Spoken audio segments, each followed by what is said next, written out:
With SRN News, I'm Rich Thomason in Washington. President Trump just hours away from his historic face-to-face meeting with North Korean leader Kim Jong-un. And what does the U.S. hope to achieve from the summit? Secretary of State Mike Pompeo addressing that now at a pre-summit news briefing. The ultimate objective we seek from diplomacy with North Korea has not changed. The complete, verifiable, and irreversible denuclearization of the Korea Peninsula is the only outcome that the United States will accept. And until that outcome has been achieved, Pompeo says economic sanctions on Pyongyang will stay in place and may even increase until North Korea comes around. More on the pending summit, White House correspondent Greg Clugston. The summit in Singapore will be the first of its kind between a leader of North Korea and a sitting president of the United States. We have the potential to do something incredible for the world, and it's my honor to be involved. President Trump is hopeful the meeting with Kim will be successful in denuclearizing the Korean Peninsula and paving the way for normalized relations. Greg Clugston, the White House. And Heritage Foundation foreign policy expert James J. Carafano says President Trump cannot make concessions to the North Korean dictator. I think the United States does have all the cards. You don't hand chips to the other guy when you're winning. And so if nothing comes out of Singapore, I think we shake hands and go home, and that's fine. One day the North Koreans will come back and talk some more, and we'll be there. Also at SRNnews.com, President Trump taking more swipes at Canada and its prime minister over trade issues. A series of new tweets this morning, Mr. Trump writes that fair trade is now to be called fool trade if it is not reciprocal. On Wall Street this morning, Dow futures up 89. This is SRN News. The head of a Christian ministry that sends Bibles into North Korea will be watching the U.S.-North Korea summit closely. It could bode better treatment for Christians, and then maybe not, maybe just more of the same. Vernon Brewer is founder and CEO of World Health. I do know this, that the Christians in South Korea, they are praying urgently and fervently for peace and for reunification. North Korea considered the most dangerous place on earth to be a Christian. Louisiana could make the case that it's the most pro-life state in the nation. It has spent more than $1 million defending its pro-life laws against a series of court actions since 2014. A spokesman for Governor John Bel Edwards says the governor thinks the statutes are worth fighting. The state's top prosecutor says he'll keep defending Louisiana's laws through a combination of in-house lawyers and outside counsel. This is SRN News. Thousands of women turned British cities into rivers of green, white, and violet over the weekend, marking 100 years since the first English women won the right to vote. Mass processions of women marched through London, Edinburgh, Cardiff and Belfast wearing scarves in the colours of the suffragette movement that fought for female empowerment. In 1918, British Parliament enacted the Representation of the People Act, which granted property-owning British women over 30 the right to vote. It would be another decade before women won the same voting rights as men. Women came from across England and even further afield to take part. The mood was celebratory, but organisers said the event aimed to draw attention to what remains to be done to achieve equality, from closing the gender pay gap to ending workplace sexual harassment. Karen Shamas, London. And watching Wall Street this morning, Dow futures are up 88 points, NASDAQ futures 2 points higher. More details at SRNnews.com. Hey, Steve Harvey here for the Illinois Broadcasters Association, and in a recent survey, the Illinois Emergency Management Agency was asked to name the top 5 items that every Illinois family needs to have in their home's emergency disaster kit. Check out these answers. Water, can't live without it. Number 2, non-perishable food. Well, after all, a man gotta eat, right? Number 3, weather radio, and make sure you got fresh batteries too. Number 4, flashlight. Even more reason to have fresh batteries on hand. Number 5, first aid kit. Look, there's no reason to feud over what items to put in your family's emergency disaster kit. Get the answers and more at ready.illinois.gov. That's ready.illinois.gov. Sponsored by the Illinois Emergency Management Agency, aired in cooperation with the Illinois Broadcasters Association and this station. I'm Rita Foley with an AP News Minute. President Trump predicts a nice outcome from what he said would be a very interesting meeting tomorrow with North Korea's Kim Jong-un. Former CIA analyst Sue Mi Terry says when the historic summit in Singapore is over, both leaders will say it was fabulous. Both of them will say, well, this is huge, this is successful, this is historic. So they will spin it no matter what comes out of it. President Trump's targeting Canada's Prime Minister Justin Trudeau as weak and dishonest, and the president's withdrawal from the G7 joint declaration are staying in the headlines, with Germany's Angela Merkel calling the U.S. withdrawal a little depressing. White House economic advisor Larry Kudlow tells CBS's Face the Nation. What's not in good faith is when you leave there and you fly out of there and the host Canadian Prime Minister starts taking whacks at you, pot shots at you on the eve of this Korean summit. Prime Minister Trudeau said at a news conference Canada wouldn't be pushed around in a trade deal. I'm Rita Foley. They were outnumbered, out-equipped. They had no chance of winning, but they had one huge advantage. General George Washington. The fate of unborn millions will now depend, under God, on the courage and conduct of this army. We have to resolve to conquer or die. Just as the leadership of one man helped form a nation, today leadership can transform the world. Leadership is in you. Now pass it on from passiton.com.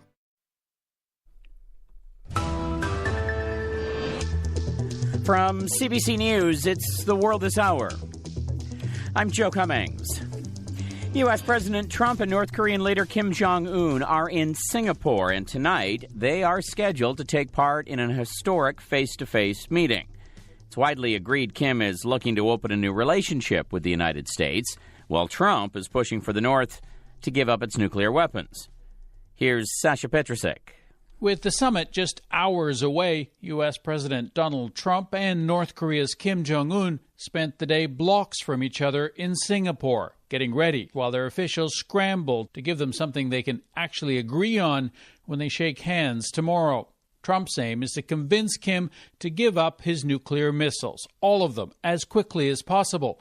But Kim has been coy, agreeing to some form of denuclearization without defining what that means. North Korean state media reported that and the goal of lasting peace today in its first mention of the summit. Kim wants guarantees the U.S. won't attack, as well as an end to crippling economic sanctions. Sasha Petrusek, CBC News, Singapore. Meanwhile, President Trump has been tweeting again about Prime Minister Trudeau.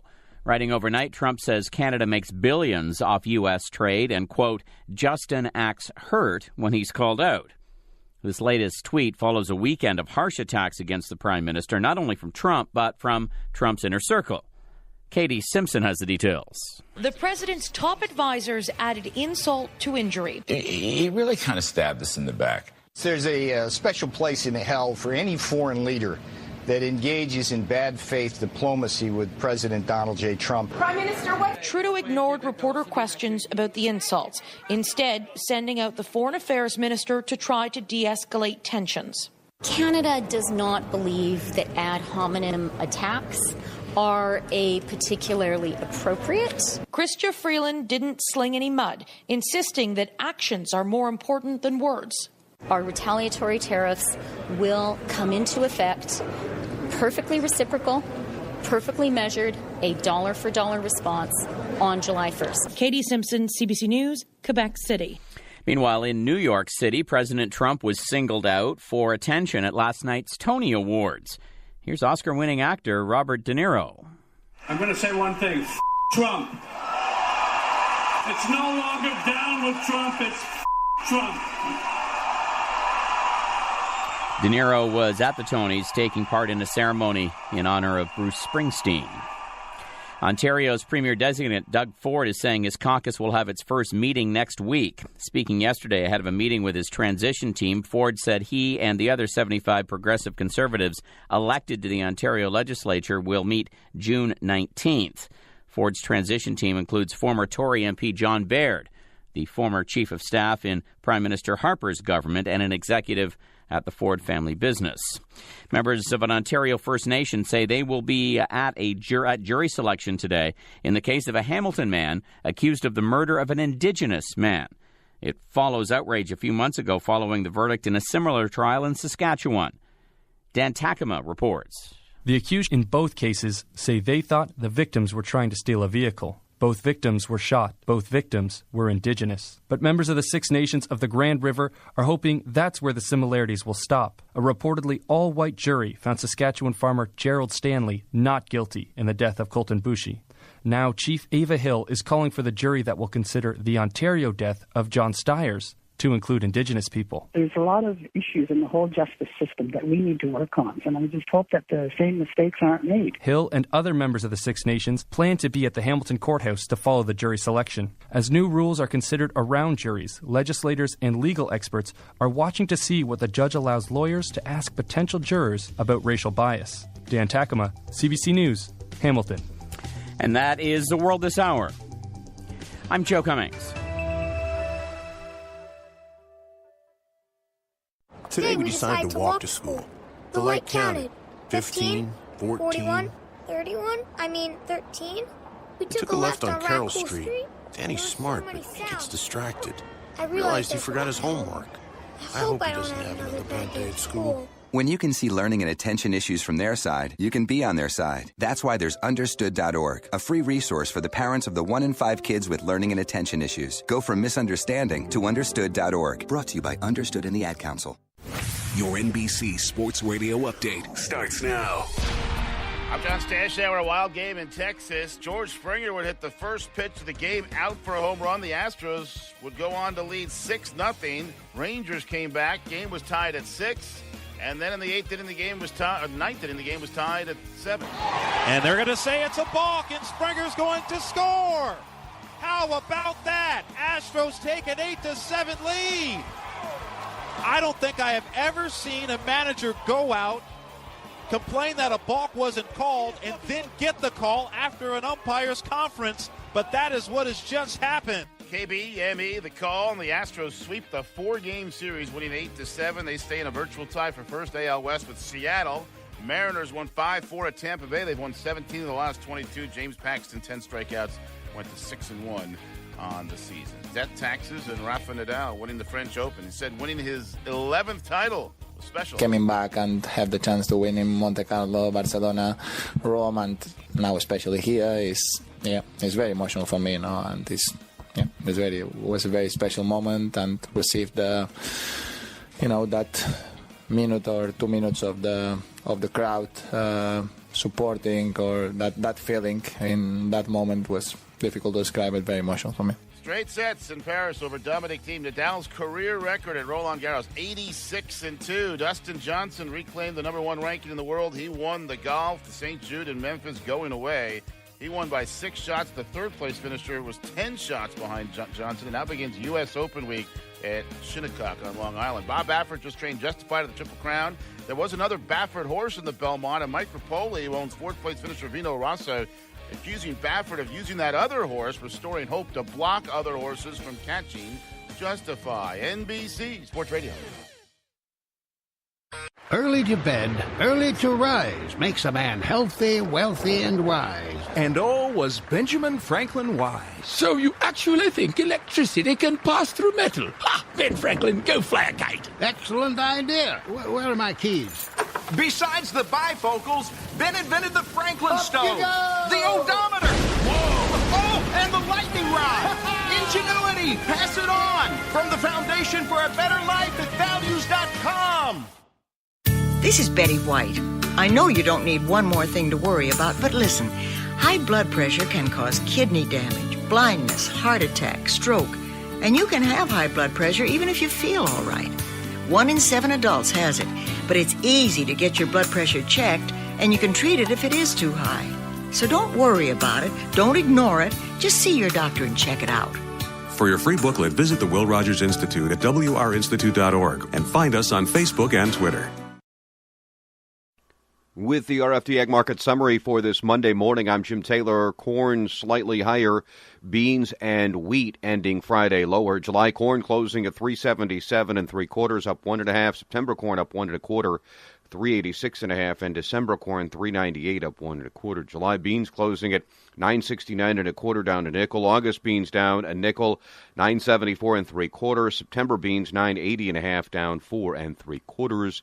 July wheat closing at $5.20 down 6 3/4. September wheat down 7 1/2, $5.36 3/4. In December wheat $5.59 down 6 1/4. July bean meal $3.57.80 down 60 cents. July bean oil $30.52 down 8 cents. In current electronic overnight trading, July corn down 1/4, September corn down 1/4, December corn down 1/2, $3.97 1/2. July beans in the overnight down 3/4. August beans down 3/4, September beans down 1/4, $9.80 1/4. July wheat in the overnight up 2 3/4, September wheat up 1 3/4, December wheat up 1 1/2, $5.60 1/2. In the outside markets, August Brent crude oil 76.46 down 86 cents. The August gold contract 12.99.10 down 3.60. In the livestock market, June lean hogs 79.87 up 147. July lean hogs up 127, 80.72. June live cattle 110.02 up 165. August live cattle up 162, 105, 77. August feeder cattle 147.27 up 120. September feeder cattle up 87 cents, 148.42. Illinois direct barrels and gilts trading $1 higher on Friday at 44 to 52. That's the RFD Ag Market Summary for this Monday morning. I'm Jim Taylor for the RFD Radio Network. Good morning. This is Dan Hicks from Freeze Notice Weather with the early morning ag weather update on the RFD Radio Network for this Monday morning. This past weekend brought a wide variety of weather across the Midwest. There were some daytime highs as cool as the 60s and 70s in some of the northern half of the region, while in the southern Midwest, 80s and 90s were fairly common. Scattered shower and thunderstorm activity occurred across a wide part of the Midwest the past 48 to 72 hours.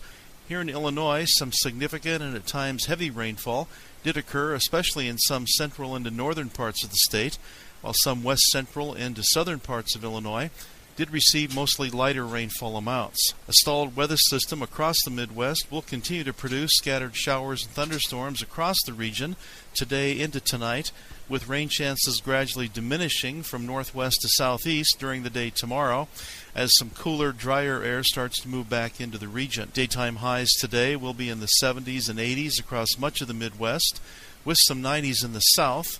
Temperatures will stay near to above normal, with some lower humidity spreading in from the north behind this cool front, which will pass through the state tomorrow and tomorrow night. Most areas will have a couple of dry days during the middle part of the week as high pressure builds in from the northwest, but warmer, more humid air building back northward late this week into the weekend will bring some additional shower and thunderstorm chances. Looking ahead into the 6 to 10 day time frame, it does look like temperatures will average above normal across much of the Midwest as the jet stream will be lifting farther north into the far northern part of the country for at least 3 or 4 days during that period. 6 to 10 day rainfall amounts will likely average near to below normal here in Illinois, with greatest rainfall during the 6 to 10 day time frame favoring the northern part of the Midwest. I'm Dan Hicks from Freeze Notice Weather. This is the RFD Livestock Report. I'm Rita Frazier. Dan Grant, Farm Week's Dan Grant, spent last week covering World Pork Expo, Des Moines, Iowa. There he caught up with the new president of the National Pork Board, Steve Romerai. Talking about demand here, and for a very good reason. We're producing major amounts of pork. Talk about production and why we need to continue to promote it. Well, I tell you, the expansion going on in the United States is pretty phenomenal right now, and we've been through these growth phases before. It seems to me to have been spurred on by people just wanting newer, more technological, if you will, packing houses, and everybody's going to produce more to fulfill this. Now, of course, the issue gets to be how do we get rid of this extra pork? Increase domestic consumption, or we have to export it. So we're working in both of those markets as hard as we can, and hopefully spending the checkoff dollar wisely to get this work done. So with that, it becomes an incredible challenge with some of the decisions our national administration has been making. But you know what? We've been challenged all our lives. Pork Board, in my opinion, is birthed in crisis. And so we go from one to another, and As I've mentioned a couple of times, it's a mindset of, you put your head down and get the job done, just like we do out on the farm every day. With that, we've really got no choice, but we've got a lot of talent. We've got a great staff. We've got a few dollars to work with, so we're going to get our head down and get this done and make sure that we get rid of this pork. As part of working with consumers and gaining their trust or expanding the trust, we talked about a couple programs here today. One, you're doing kind of a refresh on the 10-year-old We Care program, and then also we're in, I believe, year 2 of the Secure Pork Plan. Yeah, I tell you, I'll start with the Secure Pork Plan. I love that question because it tends to get very complex and technical, and especially working with our staff who deal with it every day. But from a producer standpoint, I see it as an insurance policy. Why are we buying, health insurance, crop insurance, life insurance? It's risk against the catastrophic. As most of your listeners and yourself will know that, a foreign animal disease could be very catastrophic to the livestock industry. This, to me, is an insurance policy that we've already paid for with our checkoff dollars to begin with. And what it does is ensure that I can still move my livestock to wherever they need to go. We're pretty integrated in the pig systems anymore. So the farrower is going to move pigs to the nursery, is going to move pigs to the finisher, who's going to move pigs to harvest. What will happen is even a neighbor of mine raising pigs 35 miles away, the state authorities, if hoof and mouth, classical swine fever would break 35, they might shut down a whole portion of the state. So the data that we're collecting with Secure Pork Supply then would be very accessible to our state authorities, and he would be able to then align who can move what where. That across the nation is going to make a huge difference, keep our trade pathways open. It's going to do a lot of things. So from a producer standpoint, I think this is going to be a very, very successful tool. So, and your other question had to do with We Care 2.0 is what we're calling it. It's our values, what's important to us, our communities, our employees, the welfare of our livestock. We need to get that message out a little better. Consumer trust is vital to us being able to sell pork. One of the ways we can do that is to express the values that we hold dear and that we have to maintain to be a viable commodity. The We Care refresh is certainly moving into the sustainability discussion, and we're getting there with that, and we certainly want to include that into our We Care principles as an industry that is extremely sustainable and providing a fresh, healthy, fairly cheap at this point food source, protein source to the world. Steve Ramaram, new president of the National Pork Board this past week at World Pork Expo 2018. Our thanks to Dan Grant for his awesome coverage. You can read more about Dan's coverage of Expo in this week's edition of Farm Week. This is the RFD Livestock Report. This is Inside Agriculture on the RFD Radio Network. I'm Rita Frazier. We're checking in with Randy Graham, president of the Specialty Growers, who last week, Randy, a horticulture summer field day down in Union County. What'd you find out about the orchards across the state? Actually, pretty good crops everywhere this year on fruit. A little bit of spottiness in the peach crop in southern Illinois, but overall, I think with this weather, some timely rains and good temperatures, the size should be decent. So looks like a really good year shaping up for specialty crops overall. For those of us who are into those summer fruits, and of course, will we be looking for a good season here in the state? Yeah, I think we will be. I mean, overall, things are looking very good. And we visited Flam Orchard down near Cobden. They're a very large, state-of-the-art producer, primarily wholesale. They do have a small retail operation on site, but they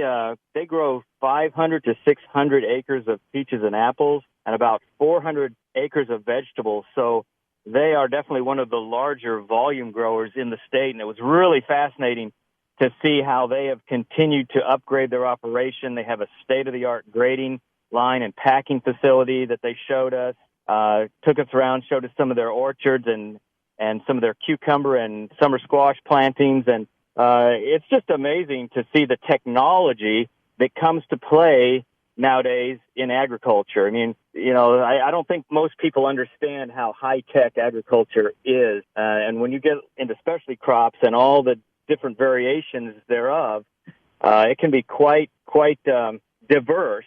And so the farmer has to wear a lot of hats and learn a lot of different types of technology. Randy Graham, Specialty Growers Association president, with a look inside agriculture. Let's check Ag News on the RFD Radio Network. I'm DeLoss Yonke. The fate of the House Farm Bill remained in limbo late last week over the unrelated immigration fight that put it on hold back in May. Meanwhile, Senate Ag leaders unveiled their Farm Bill proposal set for committee action this week, on Wednesday, in fact. RFD's Washington correspondent Matt Kay reports.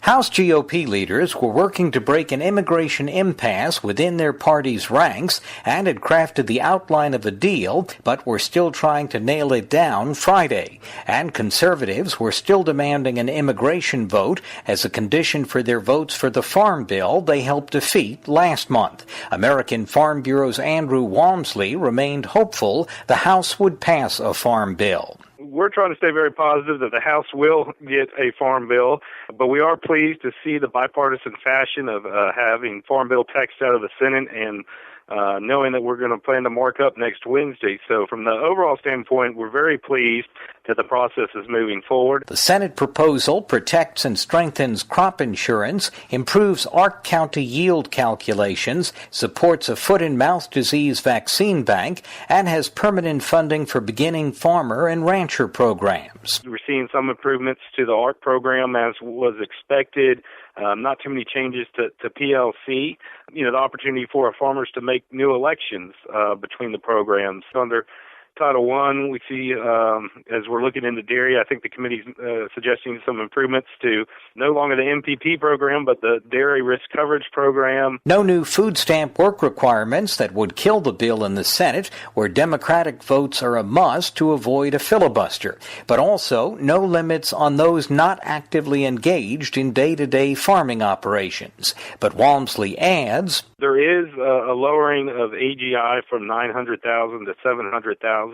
We're understanding that the committee's working in a tight budget environment, so to make some of those improvements to ARC and dairy, there had to be some cuts in there. So that is definitely not an ideal situation. It's something that we hope we can work with the committee. Other Senate Farm Bill provisions include SNAP anti-fraud and job training improvements, 1 million new acres in the Conservation Reserve Program, enhanced export and trade programs, expanded high-speed internet, and new opioid treatment and prevention efforts. For the RFD Radio Network, Matt Kay, Washington.